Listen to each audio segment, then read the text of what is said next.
One half of this royal battle is complete. 70 for 4 at the 10-over mark. A huge improvement for the men in pink. And 177 is where they finished up. And let's confirm to you exactly where it is. 177 for 9. You'd expect an innings from Rajasthan and ask, how much did Samson get? How much did Butler get? How much did David Miller get? The answer is not very much. As you can see, the scorers for Rajasthan, Shivam Dube, Rahul Tewatia, and a cameo from Riyan Parag just before that.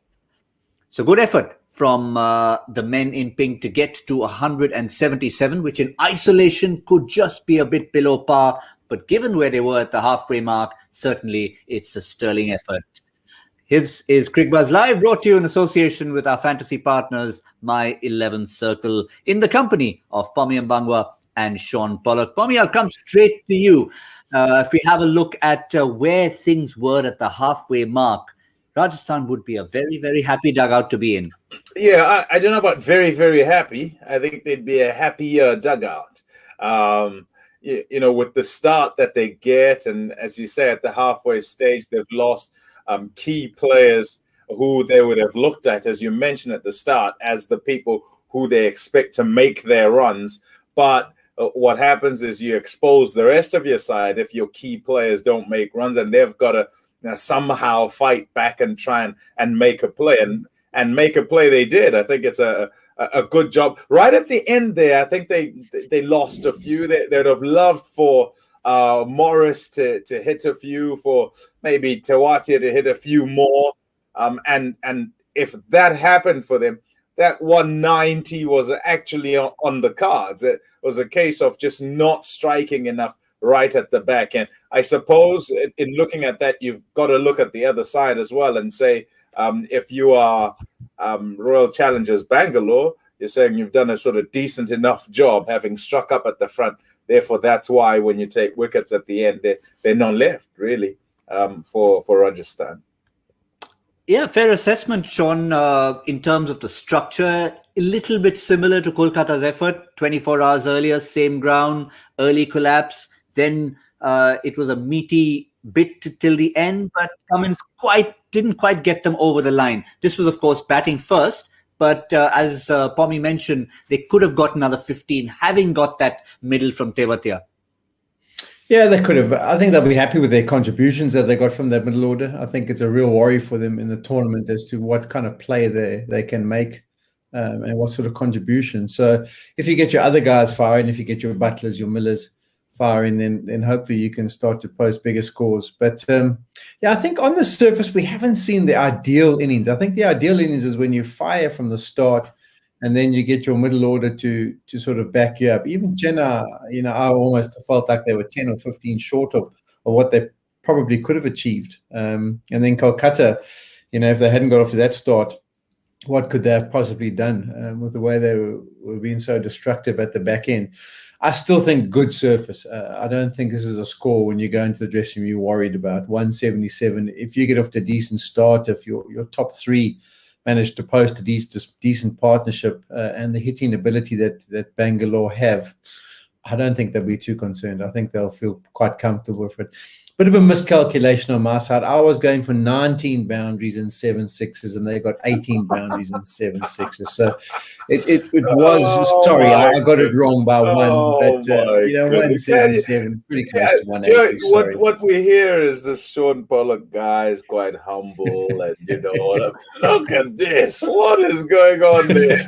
My goodness gracious. But let me put things in perspective. Yes, we had our predictions. We were going from a 165, which, to be honest, gentlemen, at the halfway mark, we said at Cricbuzz Combox that even 165 will need a good effort. They not only got there, they got past it, got to 177, but not quite to the 190 at that point. But still, the winner of our prediction with the 180 was Shaun Pollock. But let's just have a look at the bowling effort. And as we always see, that second half is when their star wicket taker comes in. And they sort of followed that formula, Pommie, of holding Harshal Patel back bowls in the last 10. And we just thought, after he bowled his first over, that maybe, is this the day when he doesn't get to bowl his quota? Is this when he doesn't pick up the wickets? No, that formula stayed right. Yeah, the thing about bowling at the back end is, yes, you can go for some, but you also have the greatest chance to take wickets because there are no options. The guys have to take you on. They've got to try and close out the innings. He'll feel that today he wasn't quite on song. Yes, he got the wickets, and that's fair enough. Can't begrudge him the wickets, but he'd have liked to go at less than 12s. You want to go at less than that, even on a surface that's going that's good, as is the case in Mumbai.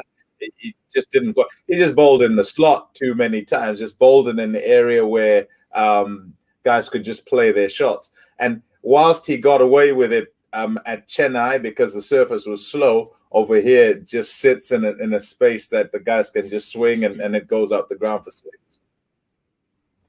Yeah, Shaun, we briefly talked about that, about Harshal Patel possibly, initially at least, in the first over, looking like he was still in Chennai.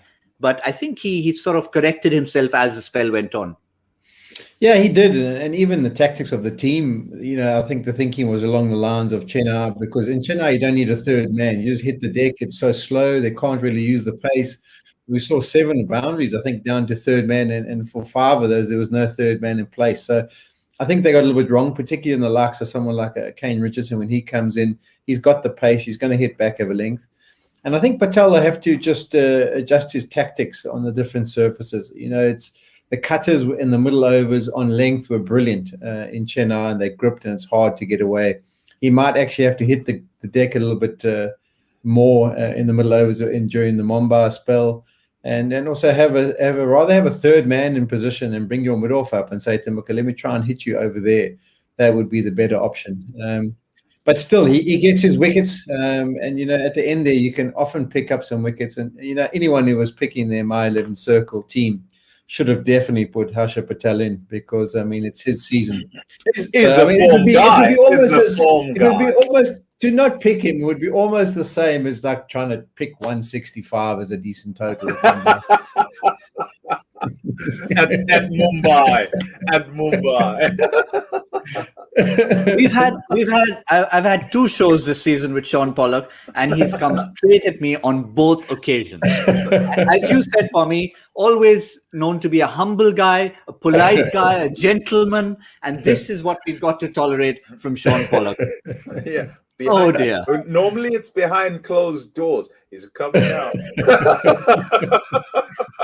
Shut that door, Pollock. Shut that door, Pollock. We've got to get things sorted here. But yes, it was me. I didn't quite manage to stick in Harshal Patel in my 11 Circle team, and I'm paying for that, as well as the 165. But, the runs to third man, again, I think both of you alluded to that. If we were to ever see a wagon wheel and we see 30% of the runs there, it's not Chennai. It's got to be Mumbai. Could Bangalore maybe have done something different? Is it just about the field placing, Pommie? I think it's just about field placing, in that you've got to have the field there, bouncy track, that's where the ball goes. However, it's about adjustment, isn't it? So many times people will say, how do you get your field placings? And as bowler, you make the adjustments. And I think you've got to go to skipper and say, look, I need people here and there and there. And many times you might have to justify it, especially if a captain thinks a different way and thinks, no, we want to bring this guy up because we think this will happen. You have to justify to say, well, actually, I don't think so, as politely as you can, because he's the skipper. But I think you've got to decide as the bowler, knowing where you're bowling, knowing where you expect the ball to go, where you want your field. Yeah, one thing I would say is, Shaun, the polite man, wants to make a point. One thing I would say was when I was involved at Mumbai and we played at the Wankhede Stadium, we often used to try and put one of our better fielders down to third man. I think we saw last night Chahar picked up a wicket because of the extra bounce. Even when they first come to the crease, a lot of our tactics were try and whack the deck as hard as you can, nice and tight, like tight on the body with that extra bounce. They look to take you on. They often hit it up in the air. So third man is such a vital position. In Chennai, the ball comes out, you look to play, it's got no pace, you end up picking out the fielder. Whereas Mumbai, you just put your bat there and it just glides off. So Yeah, I'd be very surprised if Rajasthan, who's played a lot of games there, wouldn't have a third man for a longer period than what we saw for Royal Challengers. Very quickly now, last two games have actually been won, strangely, by the side batting first. It's in Mumbai, of course. That's what we are trying to suggest here. But this time, it should be a routine chase for Bangalore. What do the men in pink have to do to prevent that happening and make it 3 in a row in Mumbai for the side batting first? Pommie. Wickets. It's as simple as that. I don't think you can defend against this Royal Challengers Bangalore lineup. They're not gonna just sit there and allow you to bowl at them. If they can get a good start, and a good start is 2 wickets up front in the power play, then you never know. However, they do bat quite a way down, so you really have to be on the money to defend 180. Is that what it was, Shaun? 177. Oh, yeah, sorry, slightness of calculation. that one boundary you're talking about. Yeah, that one boundary. Yeah. If you're defending 177 at Wankhede, is not simple. I don't think you have to have an on day as a bowling group. Can't afford for guys to fetch. So yeah, it's up to their bowling really. They have to win it rather than by bowling really well, or RCB lose it rather than it just be routine and sort of keep them under 177. Don't say the matchups will be the key. We've got Shreyas Gopal Gopal with ball in hand at Virat Kohli. What a way to start.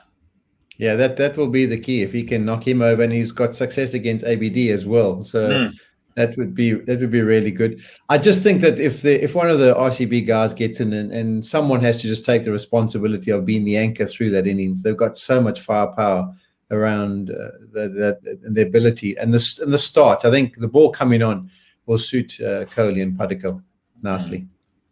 Yes, it certainly will.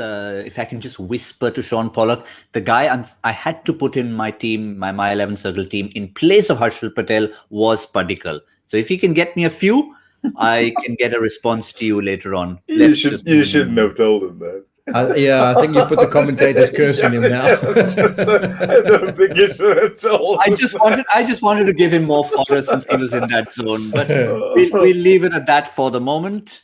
We will, of course, check in on the Bangalore innings at the halfway stage on Cricbuzz Combox, and we'll continue this conversation at the end, just as it's been nice and riveting, and of course have a go at each other.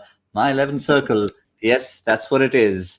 We'll bring that team up from time to time. Otherwise, this is Cricbuzz Live, brought to you in association with our fantasy partners, My 11 Circle.